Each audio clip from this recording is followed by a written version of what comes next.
Siona God, hello all. Oshisahiya, good evening, and Wado, thank you for watching. So someone commented on a video where I was talking about like setting the boundaries and things and wanted to know what that looked like. So all I can do is just relate a little bit of my experiences, I guess. I'll try to do it in under a few minutes. So just to kind of give you a bit of an example of where it started versus where it ended up. So it was like, hey, can you take me to the store, right? To then, can you, from the store, I know you have a little bit of time, but can we stop over here too? To then, well, let's go to 3 or 4 places and let's take hours at those places. To later on in the week, can you drive me to the doctor's office? Can you come over here and sit with somebody because I have to go to an appointment or something? And it's like, okay, well then we can't make it, but can you go to the hospital and stay with this person? And take all these notes and whatnot. Can you now take me to my doctor's appointment? And now all of a sudden, it's just easier for you to fill out all of my medical history and paperwork. So it got to the point where I knew social security numbers, I knew date of birth, I knew all medical history. And then it was, can you come over here and look at this for me? Something is making a noise. How about your husband? Can he come and take a look at the car? Well, it's making a funny noise, or I need the headlight replaced, or like whatever it was. It just slowly but surely. And then anything that I tried to do out of the goodness of my heart, like food wise, it's like, yeah, that was good, but next time, can you not put black pepper in it? And it's like, so you're assuming there's going to be a next time already. So you're already looking a gift horse in the mouth. Oh, and by the way, I know it's last minute, but can you take me to this? And it's like, wait, I'm sorry, what? Older than me, okay? And this is over a series of times. It's not like they just hit me all at once with it. It was little bits here and there. And I literally thought I was the last person on the list. Like everybody else had like something to do, right? No, I was the first call. And why was I the first call? Because they said that other people worked and I was a stay-at-home mom. And I'm like, okay. So my husband has epilepsy. I have to run around for him. He can't drive. I have to run around for him and do everything that he would do for his shop outside of the shop that he would normally drive for. I have to do that stuff. So I have to be on call to do that, especially if one of his people can't get away or his business partner, his brother cannot get away to do it. I've got to do it. And then our daughter at the time, I was homeschooling her. And then I also had my house to upkeep, right? All the things that I was supposed to be doing. And clearly I'm over 3 minutes. But anyway, we'll try and keep it under 5. So it was, they literally told me, oh, you don't have, like, what do you have to do? And it's like, oh my God, like that's so goddamn rude. But everybody told me, hey, this is family. Look at everything, come on now, and hanging everything over my head. And it's like, I'm not understanding. What are you talking about? I have my own life. They have their own lives. They've been here longer than me. They know how to get around. They know how to call.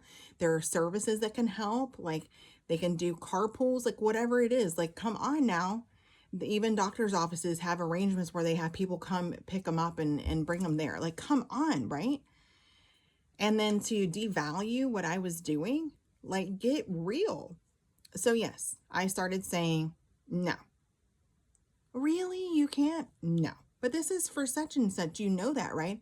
I absolutely do. And I do know that there are other ways to get there that was figured out before me, right? Before I started doing this, right?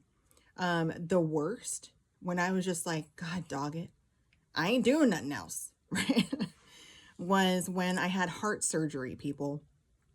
I had an ablation done. They go up through an artery and they take and give a zap, right? Like a little cautery. We're burning areas of my heart on the inside because I had an extra electrical connection. They found out I had more than one and they were able to get the main one and told me I was going to have an issue with it. It would come back over time. And once it got bad enough for them to detect while they were in there, then they would re-go in there and finish it up. Rarely does it ever take the first time. I had heart surgery. A cousin of mine fell extremely ill, and I was supposed to go stay with that cousin, right, at the hospital. And then they were moved to an aunt's house. I was supposed to go stay, and I thought I would just have help. I had no help. A living room full of people, and nobody would come and help, right? I sat outside in the living room conversing. She's calling out for help, and nobody's moving. It's me.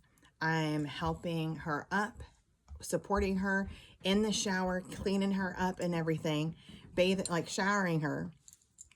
And they're like, oh, she got wet. Oh, look, No, I was sweating buckets, right? With sweat because my heart was pounding so hard trying to heal up from the surgery I had not even a month before, you guys.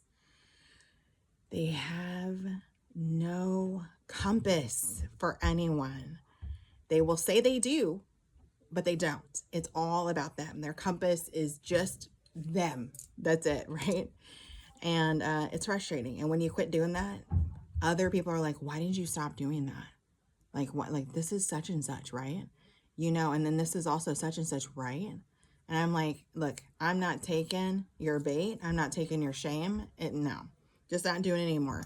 I'm focusing on me and my family. I'm focusing on my home that I let go because of everything I was doing. I'm focusing on my physical health because I let that go because I was doing everything for you.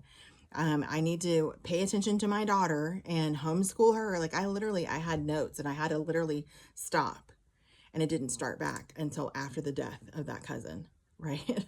And it's like, and when I put my foot down and everything, that's when everything got right back on track and I could help her out.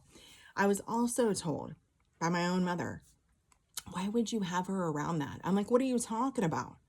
Like, I was around it. I was around the hospitals and the caregiving and all that stuff. That can scar her. And I'm like, and me? Like, what are you talking about? She needs to learn how to be able to step in when she can for her own loved one in her own little tight-knit group family, right? And if like her dad, if I need her to assist, like, hey, I'm in here helping with your dad, go ahead and go grab this. This is what I need, or whatever it is. If there's ever a hospital situation or whatever with me or him, then she's aware of the things that needs to happen. But she also needs to learn boundaries. And I'm setting a hard one. Boom. I set other hard ones. And then guess what? It was just like I was a pariah. I'm still on the outskirts for majority of that side of the family, right? The immediate, that side of the family. I don't care. I went through a grieving process. I went through looking at myself saying, like, am I doing the right thing? Why are these people judging me? Do they love me? Am I worth anything, right? Because of the way they treated me. One of those major people in my life that I was catering to hand over fist, right? All of them emotionally manipulated me, monetarily manipulated me, physically abused me when I was younger, and they just kept on with different types of abuse later on, right? I wondered, did they really, really love me? And I got a sign, because I'm intuitive. I got a sign of a song that was playing over and over in my head that I don't listen to. I actually had to look up the lyrics, and I thought it was the lyric. I thought, is that the right thing? And I looked up, and it wasn't. What they were saying to me was just strictly for me. But anyways, they didn't know how to show it differently, I guess. I have no idea. I just know that they resided in a very low frequency. So I'm glad that I am no longer around any of those people that did that stuff to me.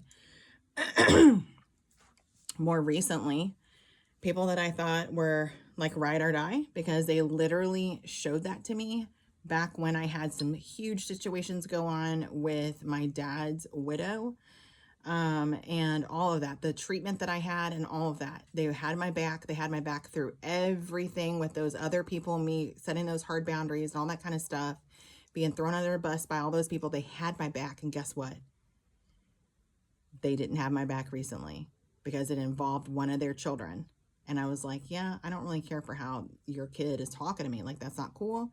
Boom. They stood with their child, no matter, it was completely wrong. So was their kid. And I was on the outs with them. And I'm like, never did I expect anything like that from them. Like, never. Right. But then again, there you go. You have to set yourself above that type of behavior and treatment, especially when you're raising kids and you actually want to get somewhere in life, because these people will be like lead weights and anchors to you. You got to cut it loose, and it's going to be a grieving process, but you can do it and you will be way better for it. Okay. Talk to me in a year, right? You're going to be great. Don't go hang, we meet again. Love you, mean it.